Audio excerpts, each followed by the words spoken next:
At Great Plains Industrial Park in Parsons, Deep Fission continues to work on design and development for its reactor pilot project. I'm Kenny Foreman, and I'll have more on that coming up. Plus, a solar-powered race on Route 66 rolls into Carthage. And Dr. Anthony Fauci stonewalls lawmakers during a COVID-19 hearing on Capitol Hill. I'm Rebecca Castor with Reaction and what's next for Republicans' investigation into the pandemic. The 4 states' most watched news starts now. Deep Fission continues to make progress on its mile-long underground reactor pilot project at Great Plains Industrial Park in Parsons.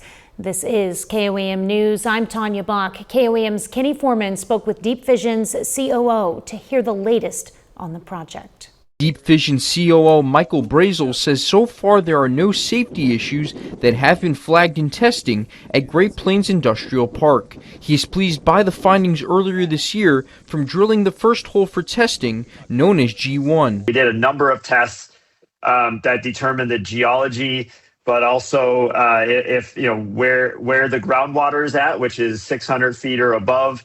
And that the granite, the composure of the granite is very solid. There's really no cracks or fissures. I'm standing right in front of the non-nuclear test reactor that's set to be tested on G2 later this year. The whole point of that is to learn from the process, the tools and techniques that we need to use. Like, we've designed the tools.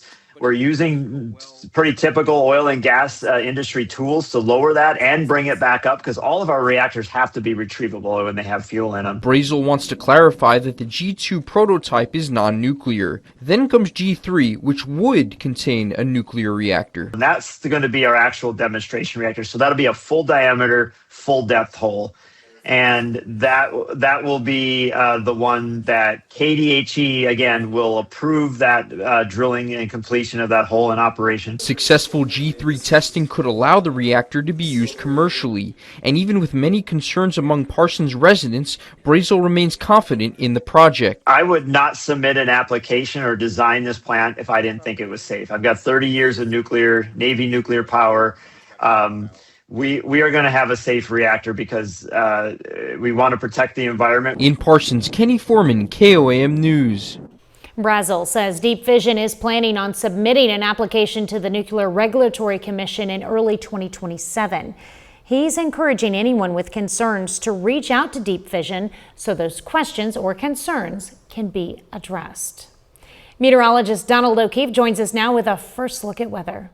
Well, after another hot day, we did have some showers out there that cooled things down, but as we get into the overnight, we're still going to see some cloudier skies, some pop-up showers as well. We're going to see them start to push in even around the early morning hours, around that 5, 6, 7 o'clock hour. A few pop-up showers, even a rumble of thunder is possible as well. Temperatures in the mid-70s to start your Thursday. So overnight tonight, we're going to see those scattered showers and some weaker thunderstorms, an overnight low of 77 degrees with southeast winds at 5 to 10 miles an hour. So here's what you need to know. That hot weather does continue into Friday. We can see some showers and some thunderstorms as well continuing through Friday across the 4 states. But we are expected to see some cooler temperatures as we get into this weekend. But I'll break that all down in more detail coming up. All right, thanks, Donald. So solar-powered vehicles are cruising Route 66 in a race across America, and these teams need clear skies to win. University students from the U.S. and around the world are competing in the American Solar Challenge. 14 teams are battling their way to Texas. KOAM's Ty Parks met with the drivers in Carthage. Down Route 66 looking like something from a sci-fi movie. Solar cars are cruising Route 66.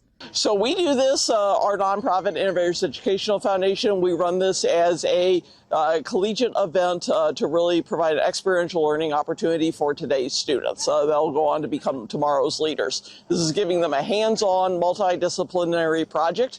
It takes them beyond the classroom to really design and build a solar-powered vehicle, as well as coordinate all of the fundraising, logistics, project management, and team coordination.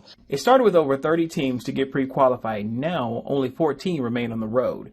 The teams are made of university students from across the U.S., Canada, and 2 European teams, one from Belgium and one from the Netherlands. We're actually a pretty small team when it comes to solar racing, if you think about it, but we're about 20 students. So it's all after our works. We don't get credit for that. It's cool. It's just we have the facilities and all of that, but it doesn't. It's not part of our degree. So it's just extracurricular work for us, and we have a lot of fun doing it. You still need to have a lot of people because there's a lot of car to be built. So The solar cars are smaller than the standard car. Each racer travels with a lead car and a follow car. No, we do not take the interstates. We take the historic Route 66 at the moment. So we're currently driving on like one-lane roads, and they're going up and down and hills and stuff like that. So that's very interesting. While rain and clouds can cause the racers to have a slower start, they hope the rest of the trip to Texas is sunshine. In Carthage, Ty Parks, KOAM News. The solar cars will stay in Carthage overnight and head out from the Boots Court Motel in the morning. Well, Governor Mike Kehoe was in Springfield today speaking to local business leaders. Kehoe highlighted the government's role in nurturing economic growth and public safety. He also affirmed the importance of education in the lives of individuals and to the success of business overall. That means supporting strong schools, expanding workforce training, and creating more pathways that connect education with careers. We will continue supporting and investing in students, teachers, and communities to make our education system much, much stronger. The governor also pledged his support for Missouri farmers and re-emphasized his commitment to spending taxpayer dollars wisely. Coming up, a nationwide crisis. Roll up your sleeves, America. The Red Cross is sounding the alarm about a dangerous blood shortage, and they need donors. I'm Max Gordon in Los Angeles. I've got the details coming up. And later, how you can help turn your corner of the world into a hydration station for area animals. The American Red Cross declared a national blood crisis for only the second time in its 145-year history. If you're a universal donor, it's time to roll up your sleeves because there's only a 2-day supply left. Fox News correspondent Max Gordon has more from Los Angeles. This is really a call to action that we are now in a national blood crisis. The American Red Cross is the country's biggest blood supplier, and they're running out of blood. For only the second time in the organization's history, they've had to declare a national emergency call for blood donors. We are approaching less than a 2-day supply of Group O positive red blood cells. The Red Cross says supplies have fallen short of hospital needs, resulting in a shortfall of about 39,000 donations. The cause? Extreme heat across the country has made it more difficult to hold blood drives, combined with many donors heading out of town for summer vacations. Plus, there's been an uptick in patients needing blood, which typically happens during the summer months when people are more active. And the effects are starting to be felt at hospitals across the country. We've been notified by our blood supplier that there is a shortage of particularly Group O positive and O negative red blood cells. But people are responding. We spoke to several donors here in LA who said they came in specifically because they heard about the shortage. Yeah, I was super surprised to read that there was a shortage and wanted to do my small part to reduce the shortage. However I can help somebody else, I want to do that. So, because you never know. It may be you one day that might need, some blood. The Red Cross says that if just 3 more people showed up at each blood drive this summer, they'd be able to stabilize the supply. In Los Angeles, Max Gordon, Fox News. Nearly 23 million Americans may be eligible for blood pressure lowering medication. A study in the UK looked at the most recent American Heart Association guidelines for treating high blood pressure and found millions of people may not be getting the treatment they need. But the study also showed blood pressure medication is most effective when combined with lifestyle changes like diet and exercise. The majority of workers over 50 are experiencing sleep disturbances. That's according to a University of Edinburgh study that found 70% of people over 50 who work have poor sleep quality or wake up in the middle of the night. Researchers say many of those sleep problems were linked to stress at work. When it comes to your health, the nutritional quality of your food matters more than whether or not what you eat is processed. Harvard researchers have found that while many ultra-processed foods have low nutritional quality, processing itself is not necessarily harmful. They say it's best to focus on making healthy choices in what you're eating rather than whether or not it's processed. Donald is next with a complete look at your forecast. Stay in later. Wildlife can naturally find some source of water, but you can help them stay hydrated during these high temperatures by providing a hydration station. I'm Nellie Lopez with more details on that coming up. Here's your Skywatch weather forecast from the trusted Roper Kia Weather Center. Well, after another hot day, we did have some showers push through the region that cooled things down for a little while and definitely felt pretty good outside. And taking a look at an earlier shot of Indigo Sky Casino Resort Camp, I just wanted to show you that we did have some overcast skies, some showers out there, a couple rumbles of thunder, but we're still going to stay warm even as we get into the overnight. We're going to see still those scattered showers and storms across the 4 states, an overnight low of 77 degrees, those winds out of the southeast at 5 to 10 miles an hour. Now, as we look into tomorrow morning, there's those scattered showers, again, some possible rumbles of thunder to start your Thursday. Temperatures in the mid to upper 70s as well. As we get into the afternoon, still going to see those scattered showers out there. Some weaker thunderstorms. We're going to have those temperatures in the upper 80s and lower 90s across the 4 states. But as we get into the overnight, we are going to start to see a front start making its way in Friday morning. We're going to see some more scattered showers, possibly even some thunderstorms, and there is a very low chance late Thursday night into Friday morning that we could see a strong to low-grade severe storm. So, the Storm Prediction Center does have a marginal risk. That's a 1 out of 5 chance for our far northwestern counties. So we're just going to monitor that over the next 12 to 24 hours to see how that transpires across the 4 states for late Thursday night into Friday morning. So planning ahead for your Thursday, high of 93 degrees. We're still going to feel like temperatures right around the low 100s. Scattered showers and a few thunderstorms are possible. Winds out of the southeast at 5 to 10 miles an hour. Now, looking at our future rainfall, we are going to see some rain start pushing into the region over the next couple of days. This goes all the way out until Friday evening. We can see anywhere from 1/10 of an inch to 1/2 an inch of rainfall across the 4 states. So everywhere should get at least some rain as we get over the next couple of days and into the weekend before we finally start to dry out. But we're still going to be warm as we get into Friday. We're going to see those temperatures Friday afternoon, upper 90s, lower 100s. Those heat index values are still going to be upper 90s and lower 100s as well. But here's the thing. That front that's pushing in on Friday is going to be bringing in a cold front, bringing in some cooler air Friday night into Saturday. So Saturday afternoon, we're going to see temperatures in the low to mid 80s with drier and sunnier conditions. It's going to be a great weekend ahead of us, relatively comfortable conditions, and here's why that's happening. I just wanted to show you future wind gusts on Thursday coming out of the southeast. We're going to have wind gusts about 15 to 20 miles an hour. But here comes that front on Friday. It's going to start pushing in.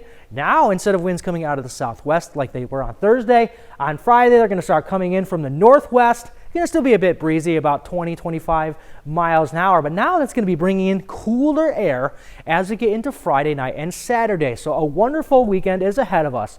Thursday and Friday, still in the mid to upper 90s with some showers. But Saturday and Sunday, mid 80s, we're going to dry out. It's going to be a wonderful weekend ahead of us. The average for this time of year is 91 degrees, so we're going to be well below average Saturday and Sunday. So definitely get outside and enjoy that before we start to warm up once again as we get into next week. That's your 4 forecast. Back to you, Tanya. All right, thank you so much, Donald. As the heat intensifies, wildlife could use assistance with water sources, but setup matters. Small adjustments to your watering station can determine whether you're helping animals or breeding mosquitoes. KOAM's Nellie Lopez reports on how to build an effective hydration station and stop pests before they start. Most of the time, wildlife, they know how to source that water and everything, through plants and foraging. Even though there are sources like lakes or ponds nearby, being in a city, it can be harder for them to find a source of water. And that is when a hydration station can be helpful. But not every hydration station should look the same. For smaller creatures, extra support can keep them safe. Have a little watering station for like pollinators such as bees. And what you would want to do is make sure you have a shallow area with lots of things that they could perch on. So maybe like marbles or rocks and sticks. So that way they can always be sure that they don't get fully submerged in the water. The same idea applies to larger basins. Keeping the water shallow can help prevent animals like squirrels or chipmunks from getting stranded inside. The wildlife watering hole can also attract one unwelcome visitor: mosquitoes. Cleaning the station often or using a filter to create running water can help prevent a mosquito infestation. Really important too, as you are putting out these watering stations, to maintain that changing of water, because if you let it sit too long, it can become a breeding ground for mosquitoes, and so that larva can really flourish, and then all of a sudden you have a bigger batch of mosquitoes on your property. And timing matters. Best time to put out water is early morning or later in the evening. They will usually sleep during the hottest parts of the day and then come out in those morning and evening times, or even later into the evening. In Joplin, Missouri, Nellie Lopez, KOAM News. Well, Carnes also mentions if you want to deter certain animals, a pedestal bath is more effective for songbirds. A pollinator bathing area can be hung up on trees and away from feeders. Well, coming up next, the inflation battle continues. The Fed holding steady Wednesday as persistent inflation gets in the way of President Trump's desire to lower interest rates. I'm Caroline Elliott in New York with the latest on that coming up. No change in interest rates from the Fed today as the bank tries to put the brakes on persistent inflation. Fox News correspondent Caroline Elliott reports. The Federal Reserve keeping interest rates steady even after President Trump asked the central bank to drop rates earlier this week. Well, I wouldn't characterize what we did as anything like a pause. I would characterize what we did as a rigorous review of the economic situation. I know he'd love to see lower interest rates, but he's got a board, and it's a political board, and they want to keep rates up. While it's not the relief many consumers and investors wanted, stubborn inflation is giving the Fed no other choice. We will deliver price stability. The inflation rate has now been stuck above the Fed's 2% target for more than 5 years. They've been failing for a long time, and the longer that he would wait to potentially act, the more he owns it. And prices have left consumers struggling to afford a simple trip to the grocery store. Just spent $100 on maybe 5 things. $200 to $300 every 2 weeks. If I go to Costco, that's an additional $500-600. And it's hard to tell when consumers could get a break as the war with Iran drags on. The price of oil briefly shot up over $100 a barrel last week, and early Wednesday, Iran launched a surprise ballistic missile strike on American forces in Jordan. I hope that members of the Federal Open Market Committee who are following the twists and turns in our confrontation with Iran will take into consideration that our economy is fundamentally doing very well. And the latest data from the Fed shows consumer spending and investments are high, but we still likely won't see a drop in interest rates before 2027. In New York, Caroline Elliott, Fox News. Well, U.S. consumer confidence slipped this month. That's according to the latest survey from the Conference Board. The July index hit 90.8, down from a revised 92.2 in June. Now, views of the current labor market also slipped. This as gas prices have jumped since the U.S. and Iran conflict escalated strikes this month. The price of a regular gallon of gas hit an average of $4.10 yesterday, a more than 20-cent spike since last week. Coming up next, fair season returns to the 4 states as folks make their way to the annual Crawford County Fair. The Southeast Kansas tradition is celebrating a major milestone. This year marks the 110th year the Crawford County Fair Association has put on the fair. Events kicked off today with livestock shows, open class competitions, and nightly festivities, including the Barnyard Bounce Bash and free live music. Local 4-H and FFA kids also showcased their livestock and displayed their work in food preservation, clothing construction, arts and crafts, and horticulture. We're excited to have been here for 110 years and to be able to provide this event for the community. It's a great opportunity both for, again, exhibits, but also at night for community members to come out and just enjoy the event. Rodeo events run through Friday, with the fair wrapping up Saturday night with the Crawford County Demolition Derby at 6 p.m., where cars compete for a $12,000 purse. 30 more minutes of news, weather, and sports coming your way.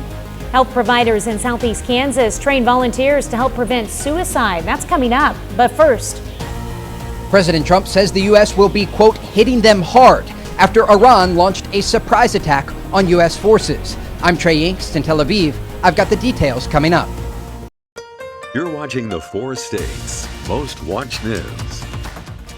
This is KOAM News at 9 on Fox 14. I'm Tanya Bach. Dr. Anthony Fauci faced a contentious Senate hearing today on the COVID-19 pandemic and invoked his Fifth Amendment right more than 100 times.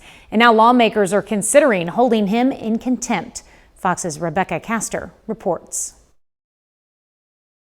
What are you going to tell them about the diaries today? What are you going to say about the diaries? Lawmakers got pretty much the same response from Dr. Anthony Fauci today after he invoked his Fifth Amendment right more than 100 times in a Senate hearing on the COVID-19 pandemic. Although it pains me to do so, under the advice of my attorneys, I will invoke my right under the Fifth Amendment of the Constitution to refrain from answering your questions. That statement threw off the rest of the hearing, leaving GOP lawmakers with zero answers about whether U.S.-funded research in China played a role in creating the virus. I respectfully decline to answer. Or about his diary, where Fauci revealed at least 10 scientists supported the lab leak theory, which he publicly dismissed, while also pushing lockdowns, school closures, and mask mandates. You've done more to harm science than anybody in my lifetime, and I hope you'll go home and write that in your diary. Most Democrats praised Fauci for his public service during the hearing and understood why he was invoking the Fifth despite having a blanket pardon from President Joe Biden. This proceeding smacks of a show trial, a vendetta. The objective is to put him in jeopardy of criminal prosecution. Committee Chairman Rand Paul, who has spent years scrutinizing Fauci, says lawmakers will vote next week on holding him in contempt. We believe that with his liability, his immunity from criminal liability, that he didn't need to hide behind the Fifth Amendment. It's a long shot the Senate will actually vote to hold Dr. Fauci in contempt. He has adamantly denied any wrongdoing. On Capitol Hill, Rebecca Castor, Fox News. Ukraine is ramping up military and diplomatic pressure on Russia. President Zelensky met with President Trump at the White House yesterday, requesting emergency winter air defense systems to protect energy infrastructure. And meanwhile, Ukrainian troops are intensifying attacks on Russian oil refineries and warehouses. The Senate is moving forward with a bipartisan sanctions bill targeting countries that continue buying Russian exports. The Trump administration also approved a license for Ukraine to produce Patriot missiles domestically. Well, the fighting in the Mideast resumed today with multiple attacks on U.S. bases and allies in the region and a threat of retaliation by President Trump. Fox's Trey Yingst has more from Tel Aviv. The pause in fighting is now over. After 4 relatively quiet days, Iran launched a surprise attack on U.S. forces in the Middle East. CENTCOM says all the incoming missiles were intercepted. And President Trump tells Fox News Iran is, quote, going to get a beating. We want those negotiations to go on, but if Iran is not going to honor our opportunity to bring peace and stability to the region, the United States will take action. The attack came as Iran rejected the latest ceasefire proposal from Oman, which called for joint control over the Strait of Hormuz. Iran claims it didn't address their national security concerns. We need to have sufficient oversight until we can be confident that lasting peace has been established. But that's a non-starter for the U.S. And on Wednesday, Iran says it attacked 3 tankers trying to pass through the strait, raising questions about whether the diplomatic process is working. We'll have negotiations. You stop firing on us. They may say that, but that doesn't mean they're not going to intimidate and coerce and control the straits. Meanwhile, President Trump is reportedly close to widening the war, hoping to bring the Iranians back to the bargaining table. We're going to have to ratchet up to get out of this strategic cul-de-sac. I think the United States is going to have to launch escalatory strikes. The U.S. and Saudi Arabia also struck Iran-backed Iraqi militias that have targeted U.S. forces and the Saudis. In Tel Aviv, Trey Yingst, Fox News. Well, Donald is next with a complete look at your forecast. And later, a proposal for a new rodeo arena at the Bourbon County Fairgrounds in Fort Scott, Kansas is moving forward. I'm Olivia Moss, and I'll have more details coming up. Here's your Skywatch weather forecast from the trusted Roper Kia Weather Center. Well, after another hot day, we did have some showers push through the region that cooled things down for a little while and definitely felt pretty good outside. And taking a look at an earlier shot of Indigo Sky Casino Resort Camp, I just wanted to show you that we did have some overcast skies, some showers out there, a couple rumbles of thunder, but we're still going to stay warm even as we get into the overnight. We're going to see still those scattered showers and storms across the 4 states. An overnight low of 77 degrees. Those winds out of the southeast at 5 to 10 miles an hour. Now, as we look into tomorrow morning, there's those scattered showers. Again, some possible rumbles of thunder to start your Thursday. Temperatures in the mid to upper 70s as well. As we get into the afternoon, still going to see those scattered showers out there. Some weaker thunderstorms. We're going to have those temperatures in the upper 80s and lower 90s across the 4 states. But as we get into the overnight, we are going to start to see a front start making its way in Friday morning. We're going to see some more scattered showers, possibly even some thunderstorms, and there is a very low chance late Thursday night into Friday morning that we could see a strong to low grade severe storm. So the Storm Prediction Center does have a marginal risk. That's a 1 out of 5 chance for our far northwestern counties. So we're just going to monitor that over the next 12 to 24 hours to see how that transpires across the 4 states for late Thursday night into Friday morning. So planning ahead for your Thursday, high of 93 degrees. We're still going to feel like temperatures right around the low 100s.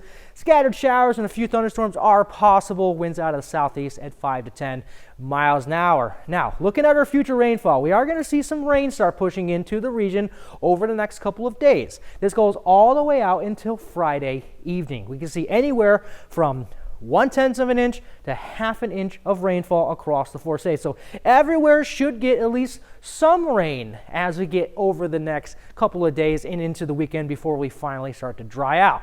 But we're still going to be warm as we get into Friday. We're going to see those temperatures Friday afternoon, upper 90s, lower 100s. Those heat index values are still going to be upper 90s and lower 100s as well. But here's the thing.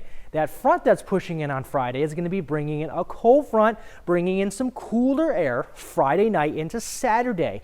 So Saturday afternoon, we're going to see temperatures in the low to mid 80s with drier and sunnier conditions. It's going to be a great weekend ahead of us, relatively comfortable conditions, and here's why that's happening. I just wanted to show you future wind gusts on Thursday coming out of the southeast.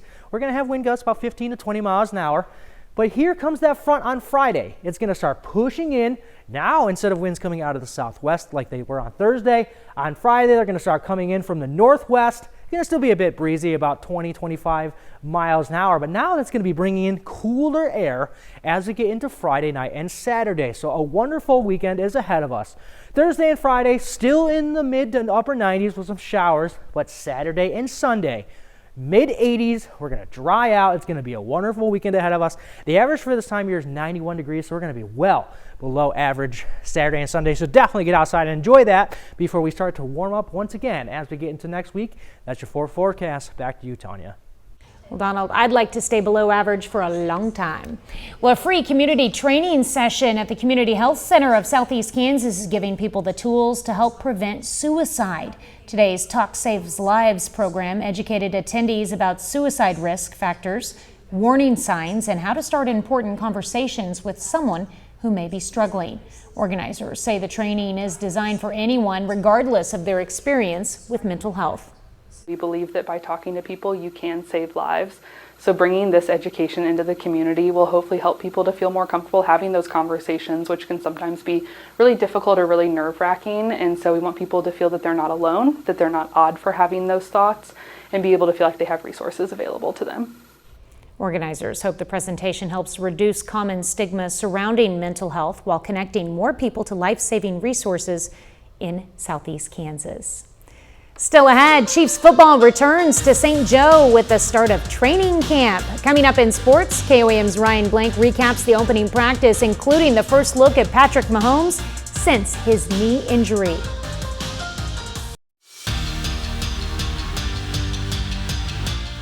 Football is back in St. Joe, Missouri as the Chiefs open their 2026 training camp this morning. KOAM Sports Director Ryan Blank recaps the first day of practice at Missouri Western. Day one of Chiefs training camp is in the books here in St. Joe. There's a lot to look at with this Kansas City team, but to start, all eyes were on number 15 this morning as fans got the first live look at Patrick Mahomes following his season-ending knee injury last year. Looked pretty good today, I thought. Strong. You see the strength in his legs, and which is important with a leg injury. You kind of look at that first. See how his feet are moving? The feet are moving well. Julie has done a great job with him, giving him opportunities to push off, and whether it's lateral or straight ahead, make sure he can escape as needed. He's got good strength. He made good strength through the practices he's been in, where he can still bend and throw, and he trusts the leg to drive on it. I thought it was positive. I mean, I thought he looked well. But Mahomes wasn't the only one getting lots of cheers, as today was also the first look at new Chiefs running back Kenneth Walker, who leads a new-look backfield core after signing a 3-year deal in free agency back in March. We don't want it to be a drop-off anywhere. If my helmet gets messed up or something, I come out of the game, or Amari comes out of the game, we want everybody to be able to produce just like the first person. So I believe that's why it's good to have everybody on point. Defensively, there are a lot of fresh faces for Kansas City. Linebacker Nick Bolton spoke to the media about the turnover on the defensive side of the ball. Having a group of guys that kind of come in and every single day put their best foot forward, helping the young guys out. I'm having some vet guys like Sneed, Chris, myself, Drew, Aloy as well. Just having some vet guys that's been there helps me out along the way, helps Spags out, relaying information. And obviously we're just laying the groundwork right now, trying to lay the foundation and give us a chance to compete. I think the young guys did a good job of during OTAs of absorbing knowledge, retaining it, and then coming out here on the very first day, minimizing mental errors and going out there and executing the game plan. One of those new faces being veteran safety Aloy Gilman, who spent time with the Chargers and Ravens throughout his career. With young players set to take on big roles in the secondary, Gilman is emphasizing being a leader for the back end of this defense. The coaches here are great. They're phenomenal. I've never been around this steady of a group, coaching-wise, who has this much experience and wisdom. So the connection is there. This group is a little bit more quiet than I'd say than other DB personalities that I've been around. So it's been a little bit harder to get the shell out of them a little more. So I would take them out to dinner every week during OTAs. Take them out, we go hang out, just little stuff like that, and they're a great group. Like, I love every single one of them. They've welcomed me with open arms, and just hard workers, just straight to the point, kind of like me, kind of a no nonsense, just get to work and let's get after it kind of people. The Chiefs continue with their second of 14 practices ahead of their preseason opener on August 15th against the Rams at home. We're back with more news after this.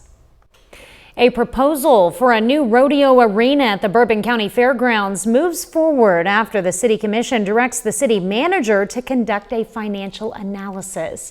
As KOAM's Olivia Moss reports, the $4 million project is designed to attract more visitors and boost the economy. I went to the college rodeo and couldn't get in to watch the rodeo because their indoor rodeo arena is so small. I wanted to build something that everybody could enjoy. For City Manager Brad Matkin, the arena is a way to bring more people to Fort Scott and increase the city's sales tax revenue. That's something we need because sales tax has dropped on an average of about $300,000 over the last 2 years. The current proposal builds upon the existing property at Bourbon County Fairgrounds with improvements to chutes, an overhead cover, and 2,000 grandstand seats. We want to keep the heritage of the fair board and the fair history of the fair rodeos. What we want to do is take that heritage and build it into something bigger. Matkin shared that Fort Scott Community College will be a main player in the arena. They will hold their 2 rodeos, plus the coach has told me they could possibly get more rodeo events here. Fort Scott Community College head rodeo coach Chad Cross shared with KOAM that having a great facility right across the road from our arena would be great for our rodeo program. We already have a great relationship with the Fair Board and try to help each other out with our different events. Funding for the project is currently estimated near $4 million.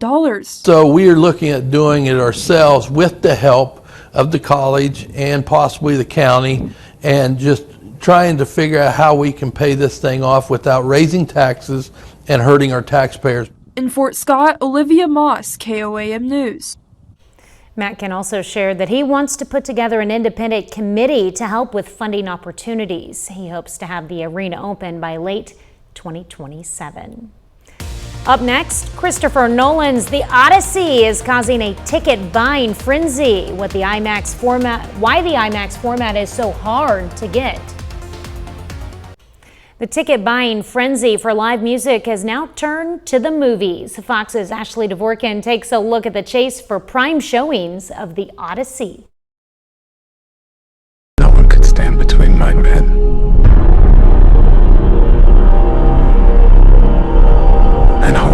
Movie lovers are scrambling for prime showings of The Odyssey, director Christopher Nolan's retelling of Homer's epic.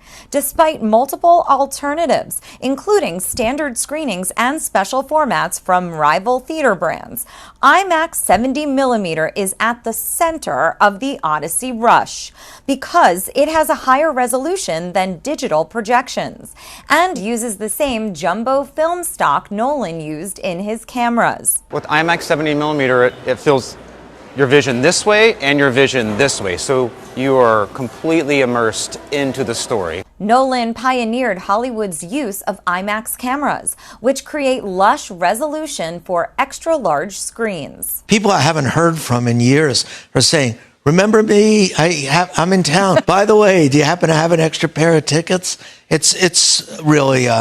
It's a frenzy. There's no other word to put it. But just 25 theaters in the U.S. can project The Odyssey in IMAX 70mm. Many of the new screenings sell out within hours. IMAX CEO Rich Gelfand says more of the 70mm screens will be slow to roll out. You've got to build a huge box that has like 400 seats, and usually that can't fit in a multiplex. Then you need these projectors, which were built originally 50 years ago, and a lot of the parts are out of use. So there are limited locations where the economics could work.